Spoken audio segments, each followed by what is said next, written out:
사도신경으로 하나님 앞에 신앙 고백드리겠습니다. 전능하사 천지를 만드신 하나님 아버지를 내가 믿사오며 그 외아들 우리 주 예수 그리스도를 믿사오니 이는 성령으로 잉태하사 동정녀 마리아에게 나시고 본디오 빌라도에게 고난을 받으사 십자가에 못 박혀 죽으시고 장사한 지 사흘 만에 죽은 자 가운데서 다시 살아나시며 하늘에 오르사 전능하신 하나님 우편에 앉아 계시다가 저리로서 산 자와 죽은 자를 심판하리 오시리라. 성령을 믿사오며 거룩한 교회와 성도가 서리교통하는 것과 죄를 사하여 주시는 것과 몸이 다시 사는 것과 영원히 사는 것을 믿사옵나이다. 아멘. 찬송 드리겠습니다. 찬송 314장입니다. 21세기는 509장인가? 예, 509장입니다.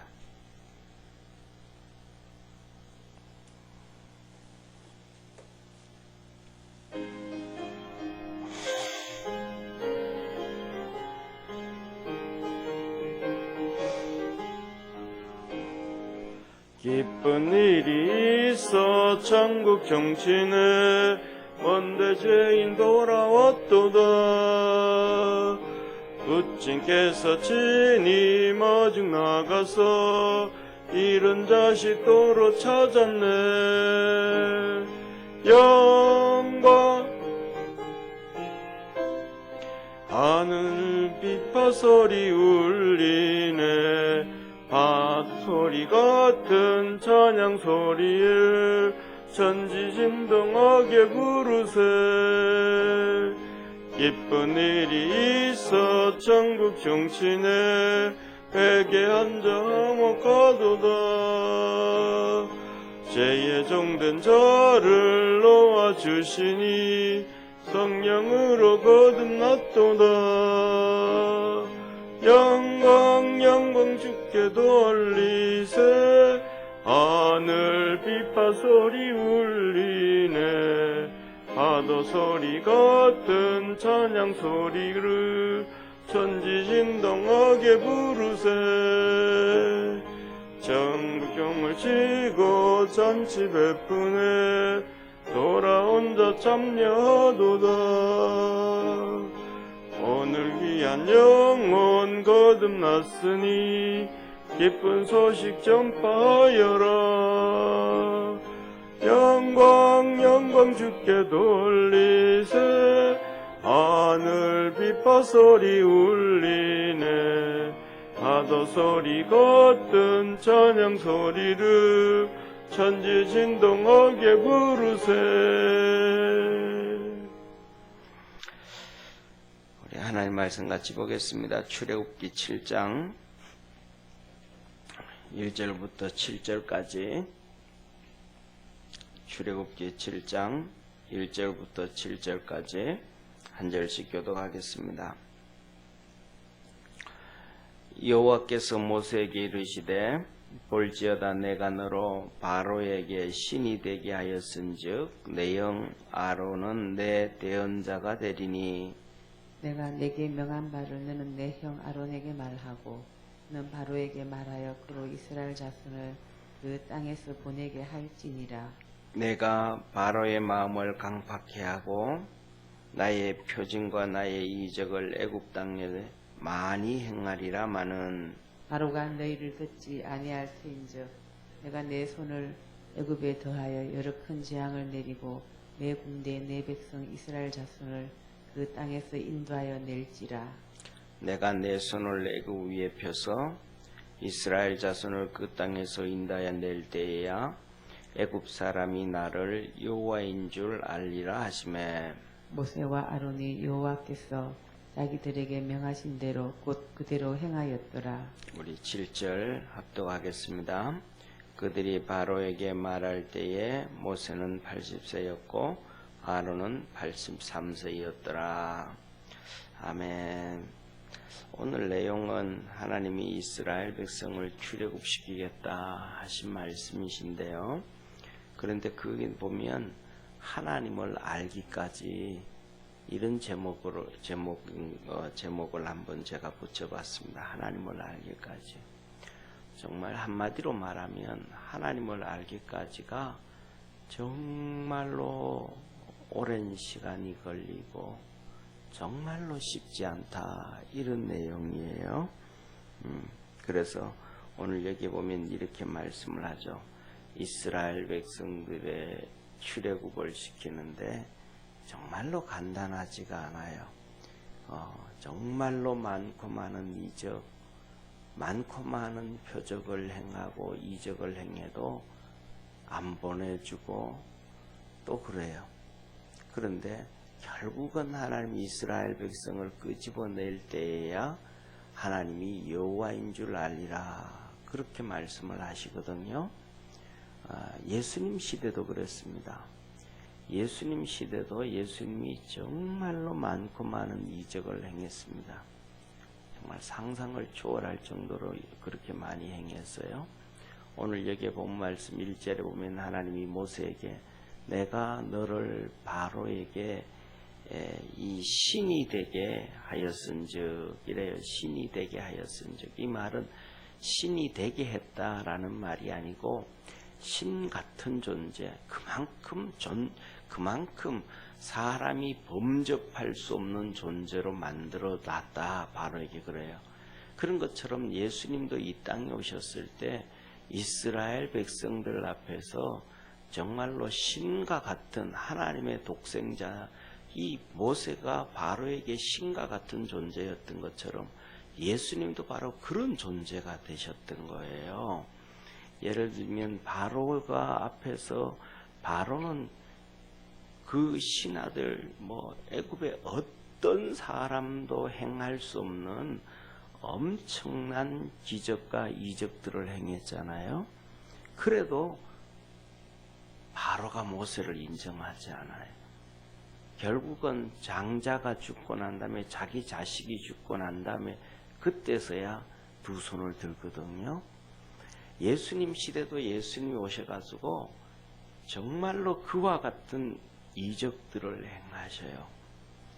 사람이 할 수 없는, 이스라엘 백성은 신앙으로 이렇게 잡혀져 있는데 그 대표적인 것이 문둥병, 그 다음에 태어나면서부터 소경, 태어나면서부터 안진뱅이, 이런 사람들은 저주받은 걸로 생각을 하거든요. 또 많은 여러 가지 병들 중에서도 귀신에게 잡혀있는 병이라는 것들도 있었어요. 근데 그런 것들을 이스라엘 백성들을 의사라든지 누구도 해결하지 못하는, 왜냐하면 태어나면서부터 소경, 안진뱅이, 이런 저주받은 병은 하나님 앞에서 저주받았다 그렇기 때문에, 문둥병도 그렇고 그것을 해결할 수 있는 사람이 없단 말이에요. 근데 그걸 예수님이 다 해결을 하셨어요. 다 치료해 주셨어요. 정말로 신과 같은 존재, 하나님과 같은 존재로 이적을 행하셨는데도 아무도 바리새인들이 안 믿어요. 오히려 모세를 대적했던 것처럼 이스라엘 백성들은 예수님을 대적을 해요. 그래서 지금까지도 이스라엘 백성들은 이 메시아닉 주라고 해서 예수님을 믿는 유대인들 이외에 유대교의 사람들은 부인을 해요. 그래서 정말로 하나님께서 이스라엘 백성들을 출애굽시키고 난 다음에야 그들이 하나님이 여호와인 줄, 언약의 하나님, 약속의 하나님인 줄 인정했던 것처럼 어쩌면 오늘날 우리 시대도 그런 것 같아요. 정말로 하나님이 많은 이적과 행적을 보이고 표적을 보이고 능력을 보이고 삶 속에 보여도 정말로 믿음으로 이렇게 서는 사람들은 어쩌면 많지 않지 않는가. 오늘 우리가 살아가는 이 시대에 우리 신앙에 직접적으로 위험을 주는 것은 자세히는 모르지만은 제가 생각하기에는 제가 신앙생활을 언제 시작했냐 하면 초등학교 4학년 때부터 시작했거든요. 시골에서요. 그러니까 초등학교 4학년 때부터 거의 한 4km, 5km를 걸어서 이제 교회 나가면서 신앙생활을 했는데, 그때부터 시작해서 지금까지 우리 신앙생활하는데 우리나라에서 직접적인 영향은 이번 중국 우한발 코로나, 중국발 우한 폐렴, 이것이 우리 한국교회의 직접적인 영향인 것 같아요. 왜냐하면 그 전까지는 정부에서 뭐 예배를 드리지 말아라, 뭐 하지 말아라 이런 적이 없어요. 지금은 막 하지 마라 그러고 공문서도 보내고, 또 뭐 예배를 드리게 될 때는 성도들 충분히 이렇게 좀 떨어져서 앉아서 예배 드릴 수 있도록 얘기를 하고, 그 다음에 뭐 보고도 하고, 정부가 직접 나서서 예배에 방해하고 막 피해를 주고 하지 마라, 하라 하지 마라 이런 적이 없었던 거예요. 거의 제가 기억하기로는 거의 뭐 50년 가까이 되도록. 그 동안 그렇게 지금까지 오면서 그 50년 가까운 세월 중에서 하나님의 엄청난 역사들, 은혜들, 축복들을 아마 오늘날 수많은 성도들이 다 보았을 거예요. 각자가 다 경험을 했을 거예요. 그런데 그럼에도 불구하고 뭐 예를 들어서 주일 이렇게 성도들이 많이 모여서 예배를 드리는데 그런 염려가 있어서 예배를 못 드렸다고 한다 그러면, 뭐 쉽게 말하면 혼자 예를 들어서 주중이라도 혼자 와서 교회 와서 또 뭐 어디서든지 정말 하나님 앞에 기도하고 믿음으로 달려가고 이러는 성도들은 많지가 않거든요.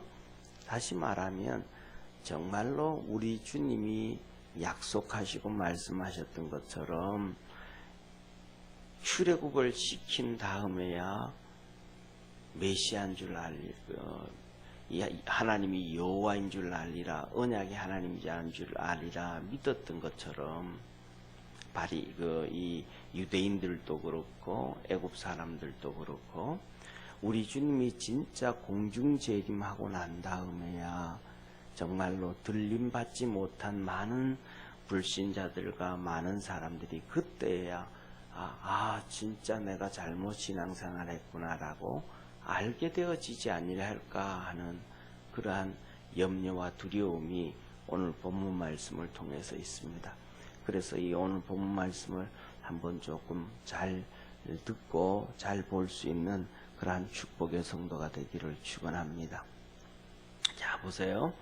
오늘 1절 말씀에 하나님이 걱정하는 모세에게, 하나님, 이스라엘 백성도 내 말 안 듣는데 어떻게 바로가 말을 듣겠습니까? 그렇게 얘기를 할 때 하나님이 모세에게 하는 얘기가, 내가 바로 앞에서 너를 신과 같은 존재가 되게 해주겠다. 그러니까 바로가 너를 무시하지 못하는 그 신과 같은, 바로가 근접할 수 없는 그런 존재로 내가 해주겠다. 그리고 너 형은, 오늘 본 말씀은 대언자라 그랬는데 원문을 보면 거의 선지자의 선지자, 하나님의 종같이, 그러니까 너의 종같이 그렇게 해주겠다, 이렇게 말씀을 해주셔요. 그래서 하나님은 2절에 보면 모세에게 얘기하고, 모세는 아론에게 얘기하고, 아론은 바로 바로에게 얘기하고, 아론은 바로에게 하고, 결국은 나중에 이 바로가 이스라엘 백성을 출애굽을 시킨다. 그런데 이 출애굽을 시키는데도 시간이 정말로 많이 걸리고 정말로 많은 이 표적이 일어난다고 하나님이 말씀을 해줘요. 그러면서 하시는 말씀이 3절에 보면 너무 중요한 말씀이에요. 하나님이 바로의 마음을 강팍케 한다. 이거 받으면서 충격인 거예요. 하나님이 바로의 마음을 강팍케 한다. 오늘날 그러면 우리의 마음도 하나님이 뭐 하시는 거예요? 강팍케 하시는 거예요. 할 수 있다는 거예요. 더 나아가서는 우리의 마음을 우리뿐만 아니고 사단 마귀도 강팍해 하는 거예요. 그러니까 하나님이 바로의 마음을 강팍해 하니까 하나님께서 이 모세를 바로 앞에서 신과 같은 존재로, 아론을 선지자와 같은 존재로 해주는데도 바로가 안 믿는 거예요. 그러니까 믿음이 절대로 안 들어간다는 거죠. 오늘도 우리의 마음이 강팍해져 가는데 그 강팍해짐으로 말미암아 하나님 말씀을 절대로 안 받아들여요. 그러니까 자기 생각대로, 자기 고집대로 그대로 갇혀 있는 거예요. 쉽게 말하면 바로하고 똑같은 예배를 수천 번, 수만 번 드리고 하나님의 표적과 이적이 수천 번, 수만 번 있어지고, 그래도 똑같은, 지난번에 한번 말씀드린 것처럼 우리 예를 들면 우리가 이제 뭐 좀 있으면, 지금은 뭐 사계절이 없이 과일을 먹으니까 그렇지만은 이 체리를 특별히 우리가 먹잖아요, 그죠? 이 체리를 먹으면 씨가 어때요? 좀 부드러워요? 딱딱해요? 정말로 딱딱하잖아요. 이 체리 씨는 깨물어도 깨물면 우리 이빨이 아프지 그게 안 깨지거든요. 그래서 그렇지만은 중요한 것은 뭐냐면 이 체리 같은 경우에도 그 씨를 그대로 심으면 땅에서 절대로 씨앗이 안 나와요. 이 싹이 안 나와요. 왜? 이 씨가 너무 딱딱하기 때문에. 그래서 이 씨에 구멍을 뚫어줘야 되거든요. 구멍을 뚫어주고 거기에 충분히 이렇게 수분이 되어지고 이렇게 해야 부화가 되어지는 것처럼 우리의 마음이 그렇게 꽉 체리씨처럼 딱딱해서 아무리 땅에 심어도 싹이 안 나는 것처럼 정말로 말씀을 듣고 그렇게 되어져도 이게 깨어지지를 않는 거예요. 하나님이 은혜를 외부에서 힘을 가해야 체리가 깨어지고 그 안에 되어지는 것처럼 한 외부의 충격, 하나님이 진짜 역사하셔야만이 우리가 하나님 앞에서 변화되어지고 바뀌어지게 되어지거든요. 그래서 우리 믿음의 성도들이 하나님 앞에 기도할 때 정말로 하나님 좀 내 마음 좀 잡아주시고 이렇게 은혜 베풀어 주시고 믿음으로 달려갈 수 있도록 은혜 주옵소서 하고 기도할 수 있는 믿음의 성도 되어지기를 바랍니다. 그렇지 아니하고 하나님이 잡아주고 만져주지 않는다면 우리 속에 믿음이 커지지를 않는 거예요. 다시 말하면 체리 속에 있는 씨가 이것이 부화가 되어서 가지고 싹이 나고 자라야 되는데 그렇지 않는 것처럼 우리의 믿음이 자라지를 않고 그대로 있고 시간이 지나면 지날수록 더 딱딱해질 수도 있다. 누구처럼이냐면 바로처럼. 그래서 결국은 자식이 죽고 난 다음에야 그 다음에는 포기를 할 수밖에 없는 이런 형태가 되어지거든요. 그래서 이어서 하시는 말씀이 하나님이 바로의 마음을 이렇게 강팍해 하고 그 다음에 표징은 표적이거든요. 이 하나님의 표적과 이적을 많이 행하리라. 한 번 표적을 보이고 한 번 이적을 보여서 되는 게 아니고 수도 없이 계속해서 그 엄청난 표적과 표징, 이 표적과 표적이 이적이라 그러는 것은 이 애국 백성들에게서는 심판이거든요. 그러니까 뭐 메뚜기의 심판, 그다음에 이 연병의 심판, 이렇게 계속해서 막 그냥 어려움 당하고 하나님이 그렇게 심판을 해도 안 바뀌는 거예요. 우리가 뭐냐면 하나님이 우리에게 징계를 하고 채찍을 들어도 사람들은 몰라요. 그게 심판인지 채찍인지 전혀 생각지도 전혀 안 해요. 오늘날 우리 성도들에게 이 중국발 우한 폐렴이 왔을 때 성경에서 나오는 것에 제가 말씀을 드렸는데 이러한 전염병은 하나님이 성경 창세기부터 계시록은 우리가 살아가는 시대요. 또 앞으로 있을 시대잖아요. 그죠? 그런데 이 마지막까지 이러한 것들은 하나님의 심판이라고 성경은 기록 한결같이 얘기해요. 이 연병, 전염병 이것을 하나님이 성경에서 심판이 아니라고 한 적이 한 번도 없어요. 그런데 예를 들면 정말로 많은 목사들 가운데서도 이것이 성경에서는 연병이 심판이라고 하나님의 심판이라고 얘기하는 목사들이 많지가 않아요. 더 나아가서는 이 땅에 지도자들이 있는데 예를 들면 의사들도 있고 그 다음에 또 정치인들도 있고 지도자들이 있는데 그 지도자들 중에서 예수 믿는 성도들이 많고 성경을 보는 사람들도 많은데 더 나아가서는 뭐냐 하면 우리가 잘 알잖아요. 민주당도 그렇고 뭐 지금은 미래통합당이라 그랬던데도 그렇고 거기에서 일했던 목사들도 진짜 많거든요. 그런데 그들도 그게 이런 얘기 안 해요. 한마디도 안 해요. 오히려 의사들이 그런 말은 안 하지만 이거는 심각한 거다.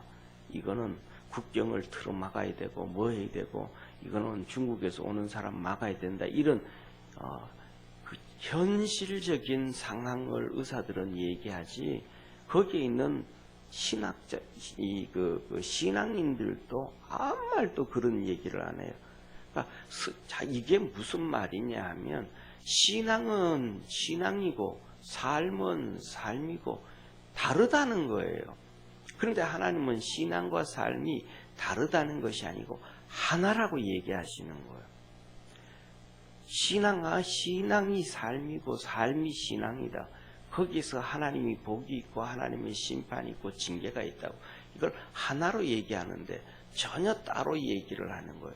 그러니까 이런 상황이 되어지면 진짜 하나님 앞에 엎드려서 우리가 기독교인들이 하나님의 심판에서 벗어날 수 있도록 어제 말씀드린 엘리에셀처럼 그렇게 하나님 앞에 나와야 되는, 기도해야 되는데 그거는 상관없는 경우가 참 많거든요. 그러니까 여기서 그 많은 표적과 이적을 보여주시는데도 그것이 무슨 의미인지를 모르는 거예요. 그리고는 더 나아가서 4절에 이렇게 얘기하죠.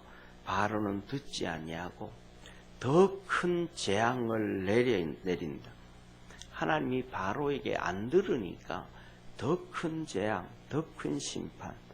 이게 점점 더 큰 재앙, 더 큰 심판. 계시록을 보면 그 나오잖아요. 안 믿는 거예요. 예수님을 안 믿는 거예요. 엄청난 기적과 표적을 행해도. 그러니까 3분의 1이 불타고 3분의 1이 죽임을 당하고 3분의 1이 물이 피가 되어지고 그렇게 이적을 행해도 그래도 안 믿는 거예요. 이게 뭐냐면 우리 이 사람의 마음이 강팍해져 가지고 하나님을 안 보니까 그냥 얘기를 해도 봐도 그러니까 말씀은 듣는 거잖아요. 듣고도 안 되니까 표적과 이적은 눈으로 보여주는 거잖아요. 보여줘도 안 돼. 쉽게 말하면 하나님이 뭐냐면 정말로 공중에 나타나셔서 어떤 형체를 가지고 하나님이라고 보여주시면서 이적과 표적을 행했더라면 어쩌면 믿을 수도 있을 텐데 그렇게 하나님이 하지 아니하시고 사람을 통해서 하고 하나님이 안 보이니까 안 믿는 이런 시대가 언제부터냐면 처음부터 출애굽 때부터 시작해서 우리 주님 오실 때까지 계속해서 같은 형태가 아닌가 그런 생각을 해요. 그래서 우리 믿음의 성도들이 뭐냐 하면 정말로 이렇게 하나님 안에서 하나님 기도하고 부르짖으면서 하나님 우리가 그 말씀을 들을 때에 믿음이 생기고 하나님의 이적과 표적을 통해서 우리의 믿음이 더 견고해져 갈 수 있도록 그런 기도를 좀 많이 할 수 있는 성도 되어지기를 바랍니다. 그래서 이러한 사건들을 통해서 여러 가지 수많은 하나님의 이적과 표적을 통해서 우리의 믿음이 더 견고해질 수 있는, 그리고 그렇게 되어진 사람, 그렇게 우리를 향해서 하시는 말씀이 4절에 보면 하나님께서 이스라엘 백성들을 내 군대, 내 백성, 이스라엘 자손을 인도해낼 것이다. 그렇게 하는 거예요. 하나님이 이스라엘 백성들을 보고 내 군대, 내 백성, 이스라엘 자손들 이렇게 얘기하거든요. 그러니까 우리가 그렇게 믿음으로 무장되어지는 사람들은 하나님의 군대고 하나님의 백성이라고 그러는 거예요. 그러니까 하나님을 위해서 일어나고 하나님을 위해서 싸울 수 있는 사람이 군대다. 그렇게 얘기하셔요. 그러면서 하시는 말씀이 5절에 보면 손을 애굽 위에 펴실 하나님이 이스라엘을, 그러니까 애굽 위에 하나님이 손을 편다. 이게 안 보이잖아요. 하나님의 손이. 애굽 위에 하나님이 손을 편다라는 것은 거기에 10가지의 재앙이 이루어지고 마지막에는 장자들이 다 죽임을 당하는데, 하나님의 손이 애굽 위에 임해서서 그 이적과 표적을 행하는데 그 손이 안 보이니까, 예를 들면 바벨론 시대에 벨사살 왕이 술을 먹잖아요. 잔치를 베풀잖아요. 그러니까 술을 먹다가 잔치를 베풀었는데 흥이 돋궈지니까 그가 소리를 지르잖아요. 뭐라고 소리를 지르냐면, 저 창고에 가서, 왕실 창고에 가서 그 이스라엘 백성들이 자기 하나님을 섬길 때 사용하던 그 성구들을 가져와라. 이 성전 안에서 사용하던 금대접, 은대접 이거 있거든요. 그거 가져오라는 거예요. 그 자기가 신이라고 얘기하는 거예요. 그래서 그들이 뭐냐면 하나님의 성전에서 사용하던 건 전부 금그릇이니까 이것들을 가지고 와가지고 거기 하나님을 성전에서 하나님을 섬기던 금그릇에 이 벨사살 왕이 술을 따라 마십니다. 이것은 정말로 하나님을 능욕하는 일이죠. 그 성전에서 사용하던 하나님 앞에 드리던 그 금그릇을 가져다가 술을 따라 마시면서 흥청망청 막 즐깁니다. 그때 손이 하나 턱 나와서 벨사살 앞에서 벽에다 글씨를 쓰기 시작합니다. 그거 잘 아는 것처럼 메네메네 데겔 우바르신, 메네메네 데겔 우바르신, 히브리 글자가 딱 써지는 거예요. 바벨론 사람들이 히브리 글자를 모르잖아요. 그러니까 저거 해석할 수 있는 사람 찾아라. 그러니까 다니엘을 찾잖아요. 그 메네메네 데겔 우바르신, 저거 뭐냐, 저게 뭔 뜻이냐. 사람들이 놀라 기절을 하는 거예요. 사람이 나온 것도 아니고 손 하나 딱 나와서 벽에 글씨를 썼는데 그 글씨가 지워지지가 않는 거예요. 그냥 형상 같으면 그냥 이렇게 손이 쓱 했다가 손이 사라져 버려야 되잖아요. 그런데 손이 나와서 쓰는데 글씨가 지워지지가 않고 그대로 있는 거예요. 기절하죠. 손마디 한마디 딱 나와서 쓰니까. 그래서 그 내용이 저울에 달아봤더니 미달됐다. 끝났다.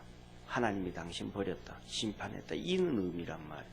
그러니까 손이 떡 나와서 보여지고 그것이 없어지지 않고 그대로 있으니까 벨사살 왕도 놀라는데, 애굽의 전 지역에 하나님이 손을 펴셔서 기적과 이적을 행하는데 그 손이 안 보이는 거예요.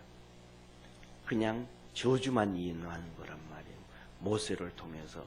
그러니까 그 손이 영적으로는 분명히 올라와 있는데 그게 이 애굽 백성들의 눈에 안 보이고 바로의 눈에 안 보이니까 안 믿는 거예요. 부인하는 거예요.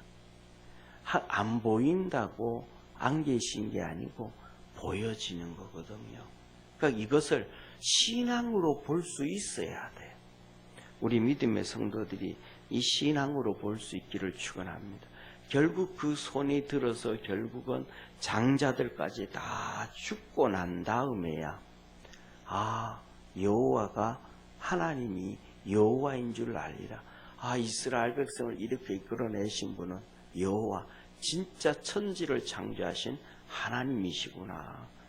바로가 섬기고 바로가 생각하고 애굽이 믿던 우리 신이 최고가 아니고 진짜 천지를 창조한 하나님이 최고구나. 이분이 진짜 계셨구나. 이분이 진짜 우리나라를 심판하셨구나. 야, 그러고 난 다음에는 후회하는 거죠. 딱 그까지 쫓아갔다가 다 죽고 난 다음에 홍해에 수장되고 난 다음에야 그때서야 아, 내가 왜 이렇게 강팍했던가. 다시 말하면 누가복음 16장에 부자가 지옥 들어가서야 아, 내가 왜 이렇게 살았던가. 내 형제 다섯은 그렇게 똑같이 나같이 살다가는 똑같이 지옥 오는데 내 형제 다섯은 그렇게 살지 말아야지. 그때 가서 후회를 한단 말이에요. 그러니까 후회라는 것은 항상 기회가 왔을 때 놓치고 난 다음에 더 이상 기회가 오지 아니할 때 사람들은 후회를 하거든요. 기회가 있을 때는 절대로 후회를 안 해요. 우리의 신앙도 하나님 앞에서 신앙생활을 잘할 수 있고 은혜를 정말 많이 받고 하나님 앞에 멋있게 설 수 있는데 그때는 후회를 안 해요. 계속해서 자기 고집만 피워요. 그런데 후회가 되어지면 벌써 놓쳐버린 거예요. 이스라엘 백성들을 출애굽시키는 데 있어서 애굽 백성들은 그랬더라. 바로는 그렇게 되어졌더라 라고 얘기를 합니다. 이런 시간이 하루 잠깐, 이런 하나님의 심판과 이런 시간이 잠깐 있고 금방 되어지는 것이 아니고 10가지의 심판과 저주가 정말로 오랜 시간, 한 달 이상 그 많은 시간 동안 이루어지고 그렇게 되어지고 난 다음에야 되는데 어쩌면 저와 여러분 우리 믿음의 성도들도 정말로 많은 사람들이 믿음으로 바로 서기 위해서 또 우리가 하나님 앞에 하나님이 원하시는 믿음 안에서 바로 서기 위해서는 하나님이 그만큼 오랜 시간 동안 수많은 이적과 표적을 보여주시고 인내하고 기다리고 계신다라는 것을 기억하고 우리가 하나님 앞에 빨리 바뀌어지고 변화되어져 가는 그러한 축복의 우리 성도가 되어지기를 주의 이름으로 축원합니다. 그러면서 오늘 마지막 절 7절에 보면 그 일을 행할 때 모세의 나이가 80세요. 아론의 나이가 83세였다라고 얘기를 해요. 이걸 저는 이런 생각을 한번 해봤습니다. 모세가 시편에서 이렇게 고백을 합니다. 모세가 기록을 한 시편 또 모세가 기록한 게 69편인가 그래요. 그러니까 모세가 기록한 시편에 뭐라고 얘기하냐 하면 모세가 사람의 수명이 70이요 강건하면 80이다. 이렇게 성경에 기록이 됐잖아요. 그 얘기를 누가 했냐면 모세가 한 거예요. 모세가 사람의 수명이 70이요 강건하면 80이다 하는 얘기를 모세가 했는데 그 모세의 나이가 80에 일을 시작하고 그 형 아론이 83세에 하는 거예요. 왜 이렇게 하나님이 하셨을까 이런 생각을 할 때 저는 뭐 거기에 대해서 이래서 이랬을 것이다 이래서 이랬을 것이다 이렇게 신앙적으로 성경적으로 설명하면 뭐 수십 가지는 얘기할 수 있겠지만은 그 중에서 하나를 얘기한다 그러면 가장 중요한 것이 신앙이다. 하나님 앞에 서 있는 것이다. 하나님 일하는 것이다. 그것을 가르쳐 주는 것이 아닌가 그런 생각이 들어요.